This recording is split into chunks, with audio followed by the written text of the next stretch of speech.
Childhood Experience Part 1.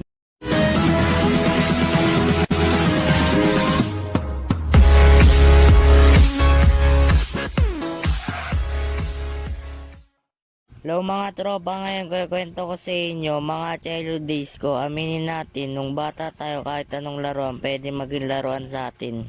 Pamilyar ba kayo sa larong tumbang preso?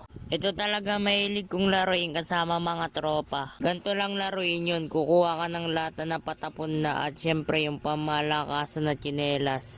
At pipili na kayo ng taya, ganto lang yun. Babato mo yung lata at pag tumayo to, safe ka na. At kung ikaw lang ang hindi nakapagpatayo, ikaw ang taya. Naalala ko pa nga dati yung tropa ko na pikon dahil naburot sa larong to Maganda naman tong laro lalabas nga dito pagka sharpshooter mo Ito, alam nyo ba tong gulong na may stick?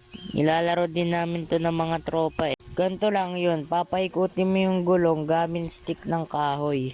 Pero naalala ko nung bata pa ako, grabe yung stamina ko, parang hindi napapagod. Alam nyo ba yung pang-ipit sa sampayan? Ginawa nyo na rin bang laruan yun? Tuwang-tuwa kasi ako pag nilalaro ko yun Meron na akong robot, kaya hindi ko na need ng Lego na yan. Di naman siya matibay pero tuwang-tuwa ako pag nilalaro ko yun. At yung Pogs, nilalaro nyo rin ba to? Ito yung bilog. May dalawa kaming klaseng nilalaro dito. Halimbawa, nakatube lahat. Sa hindi nakakalam, yung tube ay yung likod ng Pogs. At halimbawa, magtataya kayo ng 5 kayo parehas, di 10. May 10 tube at gagamit ka ng pamato na Pogs din. Tatampasin mo yung taya gamit pamato mo at pag meron na baliktad sa'yo na yun. Yung isa, yung meron 3 kayong hawak na Pogs. Yung isa pamato mo, yung isa sa kalaban mo, yung isa naman bonus na yun. Magpe-person muna kayo, ganto yun. Tagis mo yung 3 at kung sino yung maiba, siya first. Halimbawa ako tube, siya check at yung panabla check din, di ako yung first. Ito na ang laban, magtataya yung kalaban mo.